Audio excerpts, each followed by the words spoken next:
Hello friends, इसके teaching में आप लोग का स्वागत है। हम लोग फिजिक्स के 210 इम्पोर्टेंट ऑब्जेक्टिव देख रहे थे, जिसमें कि पार्ट 4 तक वीडियो हो चुका था। आज पार्ट 5 होगा, जिसमें कि हम लोग 120 तक ऑब्जेक्टिव देख चुके थे। आज 121 से होगा। ध्यान दीजिएगा, 121 नंबर। अगर तो चैनल को नहीं सब्सक्राइब किया है, चैनल को सब्सक्राइब कर लीजिएगा और बेल आइकन को दबा दीजिएगा। देखिए क्वेश्चन क्या कहता है। 121 नंबर, 12 वोल्ट विभवांतर, क्या लिखा हुआ है, 12 वोल्ट विभवांतर के दो बिंदुओं के बीच 2 कूलम आवेश को ले जाने में कितना कार्य होगा। W बराबर V, और यहाँ पर एक तरह से V गुना यहाँ पर क्या आ जाएगा, वोल्ट, यानी कि यहाँ 12 गुना 2 कितना जाएगा, 24 जूल। यहाँ पर जो है 12 गुना कर दीजिएगा 2 से, तो कितना जाएगा, 24। तो इस तरह से जो है 24 आंसर आ जाएगा। अगला, वोल्ट बराबर होता है, यहाँ पर वोल्ट बराबर क्या होता है, जूल पर कूलम, जूल पर कूलम। ठीक है, निम्नलिखित में कौन सा कथन सत्य है। जूल बराबर कूलम बटे वोल्ट, कूलम बटे वोल्ट। जे यहाँ पर कूलम और बटे वोल्ट यानी सी। अगला देखिए क्या कहता है, ओम का नियम। ओम का नियम जानते हैं। ओम का नियम पूछेगा तो क्या होता है, तो याद रखना V बराबर आई आर, V बराबर आई आर को ही ओम का नियम कहते हैं। रियोस्टेट का उद्देश्य क्या है, धारा के परिमाण में वृद्धि करना, धारा के परिमाण में वृद्धि करना, याद रखना। अगला क्वेश्चन क्या कहता है, किसी कुंडली का प्रतिरोध ज्ञात करने के लिए आर बराबर क्या लेंगे, V बाई आई, आर बराबर V बाई आई। किसी चालक के छोरों के बीच विभवांतर पर V और प्रतिरोध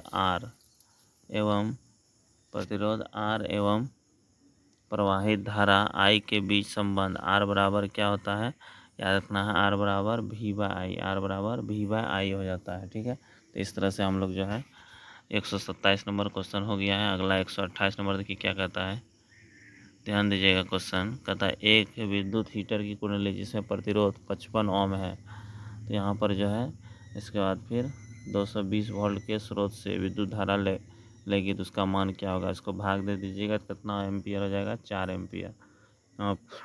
आंसर में 4 एम्पियर में आ जाएगा। ठीक है, 100 कितना नंबर तक हो गया, 128 नंबर। अब 128 के बाद 129 देख लेते हैं। देखिए यहाँ पर क्या कहता है, 129 नंबर क्वेश्चन बहुत इंपॉर्टेंट क्वेश्चन है ये भी। ठीक है, आप लोग अच्छे से देखिए वीडियो को। देखिए क्या लिखा हुआ है, कहता है विद्युत का अच्छा चालक, विद्युत का अच्छा चालक, सबसे अच्छा चालक चांदी हो गया। क्या हो गया, चांदी। याद रखना, विद्युत का सबसे अच्छा चालक क्या होता है, चांदी होता है, याद रखना है।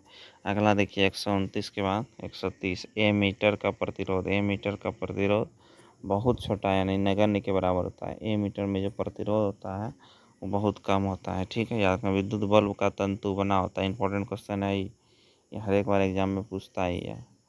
तो याद रखना है, विद्युत बल्ब का तंतु किनका बना होता है, टंगस्टन का। किसका बना होता है, टंगस्टन का। ठीक है, याद रखना है। और फिर हीटर के तार जो है नाइक्रोम का बना होता है, हीटर का तार नाइक्रोम का। अगला क्वेश्चन क्या कहता है, निम्नलिखित में से कौन विद्युत का सबसे अच्छा चालक है। जानते हैं, अभी तुरंत बताया है, विद्युत का सबसे अच्छा चालक कौन है, चांदी। सबसे अच्छा चालक, विद्युत का सबसे अच्छा चालक कौन, चांदी है, याद रखना है। किसी चालक के प्रतिरोधकता का मात्रक होता है,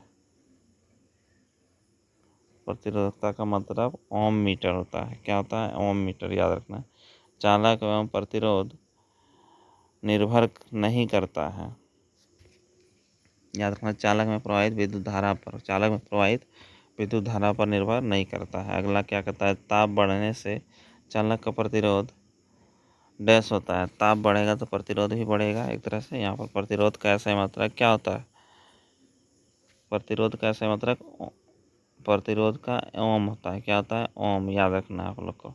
ठीक है, अगला क्या कहता है, समांतर क्रम में संयोजित प्रतिरोध की संख्या घटने के उपरांत संयोजित प्रतिरोधों का कुल प्रतिरोध क्या होगा, घटता है। यहाँ पर जो है प्रतिरोध उससे कटवा के प्रतिरोध क्या हो जाएगा, एक तरह से घटेगा, याद रखना है। अगला, R ओम प्रतिरोध वाले N प्रतिरोध को समांतर क्रम में जोड़ने पर समतुल्य प्रतिरोध R बाय N होता है। क्या होता है, R बाय N। ठीक है, अगला क्वेश्चन देखिए 139 नंबर क्या कहता है, 10 ओम और 20 ओम, ये ओम का चिन्ह है, ये किसका चिन्ह है, ओम का चिन्ह है। इस तरह का जो है चिन्ह, ये ओम का चिन्ह है कि दो प्रतिरोधकों को श्रेणी क्रम जोड़ने पर समतुल्य प्रतिरोध कितना ओम, 10 ओम और 20 ओम, कितना हो गया, 30 ओम हो गया।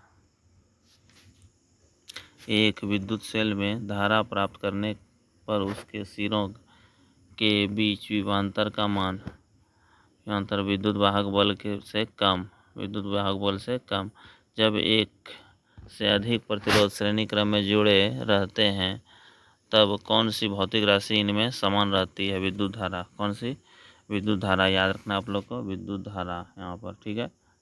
अगला देखिए 1 जूल बराबर जानते हैं कितना होता है, 4.2 जूल, ठीक है, 4.2। तो यहाँ पर जो है इसको अगर भाग दीजिएगा यहाँ पर कैलोरी में, वहाँ पे 1 जूल बराबर 0.24 कैलोरी, ठीक है। अब अगला 141 नंबर देखिए क्वेश्चन क्या कहता है, ये भी इम्पोर्टेंट क्वेश्चन है। क्या कहता है, ऊर्जा का ऐसा मतलब किसका, ऊर्जा का, ऊर्जा का ऐसा मतलब जानते हैं जूल, ऊर्जा का ऐसा मतलब क्या होता है, जूल यानी जे, याद रखना है। विद्युत फ्यूज विद्युत धारा के किस प्रभाव पर काम करता है, याद रखना है, कार्य करता है, तो ऊष्मीय प्रभाव पर, विद्युत फ्यूज जो है उसके ऊष्मीय प्रभाव पर काम करता है। अगला क्वेश्चन कहता है विद्युत हीटर के तार की कुंडली बनी होती है नाइक्रोम की, ठीक है, याद रखना है, नाइक्रोम की बनी होती है, विद्युत हीटर के तार की कुंडली बनी होती है नाइक्रोम। किसी परिपथ का वह गुण जो विद्युत ऊर्जा को ऊष्मा ऊर्जा में बदल देता है, याद रखना है, परिपथ को, तो उसको क्या कहते हैं, बदल देता है, तो उसे प्रतिरोध कहते हैं, क्या कहते हैं, प्रतिरोध। अगला विद्युत ऊर्जा का व्यापारिक नाम, विद्युत ऊर्जा का व्यापारिक नाम किलोवाट घंटा, किलोवाट घंटा होता है, किलोवाट घंटा, ठीक है। 148 नंबर निम्न में किसका अर्थ जल होता है, हाइड्रा, हाइड्रो का इस अर्थ जो है जाइला होता है। अगला विद्युत शक्ति का सही मतलब वाट, शक्ति का सही मतलब वाट, शक्ति का सही मतलब वाट हो जाए। किसी बल्ब में 220 वोल्ट पर 2 एम्पियर की धारा प्रवाहित करने पर फिलामेंट का प्रतिरोध जानते हैं कितना हो जाएगा, विद्युत शक्ति का सही मतलब वाट होता है। तो इस तरह से अगला जो है किसी बल्ब पर 220 वोल्ट और दो एम्पियर की धारा, तो फिलामेंट का प्रतिरोध R बराबर V/I, यहाँ पर जो है इसको भाग दे दीजिएगा, कितना हो जाएगा, यहाँ पर जो है कट जाएगा 2 से 210, तो यहाँ पर जो है 110 हो जाएगा। तो इस तरह से हम लोग जो है 150 का ऑब्जेक्टिव देख चुके हैं। मिलते हैं नेक्स्ट वीडियो में। जय हिंद।